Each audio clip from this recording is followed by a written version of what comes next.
first things first. Very uncomfortable out here at all. We've shifted, man. After we got through 6 months of the show, we're like, let's just have fun. Let's just relax. Now we're just a bunch of friends that sit around and occasionally talk sports. They were a little jealous because the boss, after the last segment we had with you, don't say that. Yeah, they're a little jealous because the boss sent me and said, good job. And then a fan was like smacking. For real, like he showed us the text and then both of us went like this. Yeah, Big D. You know how we do. Wait, I could use a text telling me I did a great job. For the too. love of Thank God, you very text her much. now so we can get on with the show, please. Hey, last night, Chris Mannix, we got a preview of what could be the Eastern Conference Finals. Cavs and Raptors also gave us what will probably be the result of that matchup. Cavs beating the Raptors 112-106. I did that for you, Nick, behind 27 points, 10 rebounds out of LeBron James. Pretty standard fare for LeBron, right? Good February, good March. Turns out April's still good. Cavs have now won 9 of their last 10 games. LeBron James spoke on his team's future moving forward. We don't know what we can become. We don't know. we have no idea. But right now we're playing good ball. We want to try to continue that, but we don't know what we can become. We have not been whole all year. I feel like I'm setting this up a little bit when I ask this because I want to tee everyone up on this set. But did the Cavs erase any doubt that they are the favorites in the Eastern Conference? No, of course not. There's still lingering issues with this team that are significant issues. Now, not to, rain on your everlasting parade over here. No parade. I'm excited to hear this. But look, there are things the Cavs are doing great, right? LeBron is having his best offensive season in a long time, maybe in his entire career. They're getting healthier. Kevin Love coming back. Last couple of games, I've seen Kevin Love really start to regain that three-point stroke, which is important for his role in the offense. Rodney Hood has been more assertive over the last couple of weeks than I've seen him in his time in Cleveland. But can we not get overly excited about this stretch? Because look at schedule. We look at the games they won against the Raptors, and the Raptors are scuffling right now. The Raptors have lost their defensive identity over the last 6-7 games. But besides Toronto, it's Brooklyn, it's Chicago, it's Dallas, it's a bunch of also-rans. Wake me up on Friday if they beat the Wizards. Wake me up on Saturday if they beat the 76ers. So beating the team that has the best record in the East twice in the last 2 weeks that has now put in question whether or not the Raptors will finish with the best record, that's one you're still sleeping on. Which they did at home, where the Raptors are a different team. The Raptors in Toronto, only 6 losses on the season. One of the maybe the best team in basketball. Okay, so I just listen. The numbers, the home to away, to your point, they're ridiculous. They are a different team when they're in Cleveland playing. The last 3 years. Not just this year, the last 3 years, those numbers would dictate. And Toronto's a different team in Toronto. Toronto's an excellent team on their home floor. Okay, so who can beat them? Because I need the answer to the question. If the Cavs aren't the overwhelming favorite, who can beat them? I'm coming full circle. Boston can beat them. Oh, that's so adorable. Because is Gordon Hayward still coming back? Those Players Tribune things got to stop. They need to stop right now. Because everybody gets all worked up. Gordon Hayward is not coming back. Look, if I'm Cleveland, I want to play Boston the second round. I don't want to run the risk of having to play Boston in the conference finals, because second round Boston could look a lot different than conference finals Boston. Kyrie Irving, 2 weeks away maybe from being back on the court, probably misses some or all of the first round. Marcus Smart still overcoming that hand injury. Both those players likely to be back for a conference finals matchup. You don't want to play Boston at full strength. Okay. You'd rather play them in the second round. Listen, what we do know is, though, that Boston, at least record-wise and points per possession-wise and differential-wise, about the same team with and without Kyrie this year. Actually, they win at a better... Yeah, it's a record, whatever. I don't care. Okay, well, listen, if we're just going to throw out... You can't count the 9 But you're actually going to sit here and say that they're a better team? Or what I'm saying is I think they have about the same ceiling with or without Kyrie. Oh, no, God, don't say that. Don't say that. That's ridiculous. Come on, man. Okay, listen, right now the Celtics are, when it comes to the playoffs, a very flawed team. You know why? Because this guy's in there. Who's guarding LeBron? Yeah. Tell me the answer to that.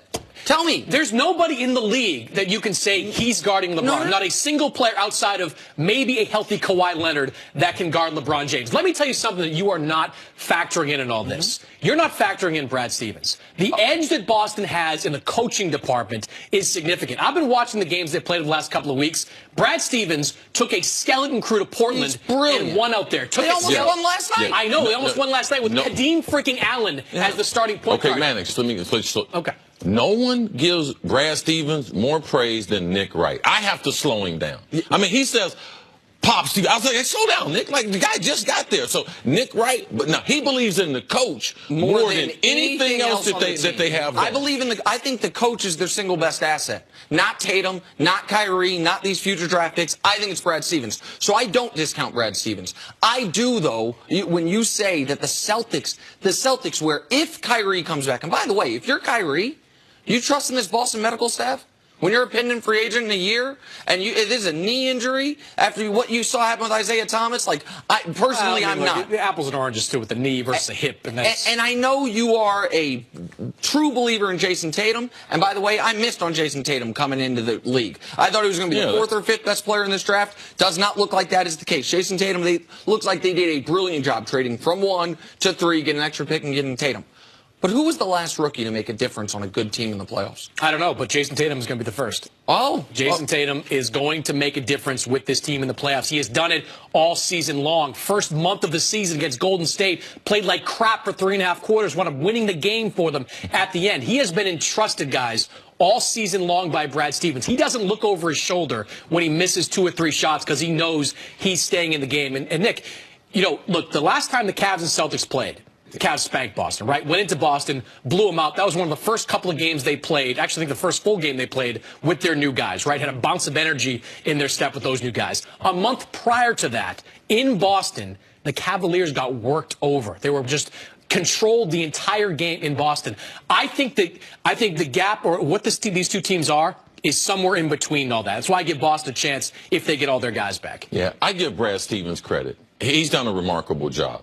But you need to give that guy some credit because there is no answer to him. The only way you can answer LeBron, there's only 3 answers in the NBA. In the East, it's Joel Embiid.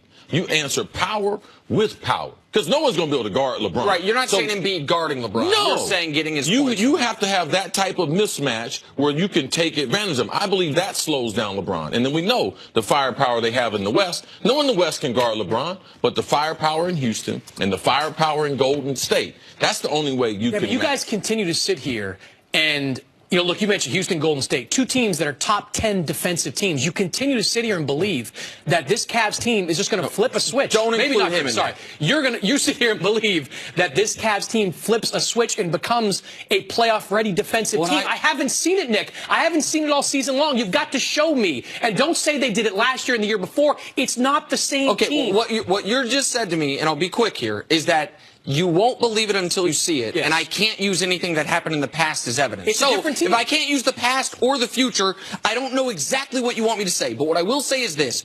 What I have seen in 2015, we heard the Cavs are a year away, LeBron just got there, the Hawks are really good, and then they sweep them, and the narrative flips. Oh, the East was whack. In 2016, the Cavs are a mess, they're firing their coach. Is LeBron ever going to win a title again? And then they almost sweep through the entire conference, and the East was whack. Last year, oh my God, the Celtics are going to be the 1 seed. The Raptors might catch them in the playoffs, and then they win 10 straight to start the playoffs. And once again, the narrative, oh, the East was whack. All year long, I've heard, watch out for Toronto. Boston's ready. Philly's coming. Giannis might be on LeBron's corner. And in 6 weeks, the narrative will be, well, of course, they're 9-0 going into Game 2 of the Eastern Conference Finals. The East was whack. I'm so sick of it. The reason the East looks whack is because the greatest player ever has been romping them for 15 years. And the sooner people recognize it and stop saying, you know what?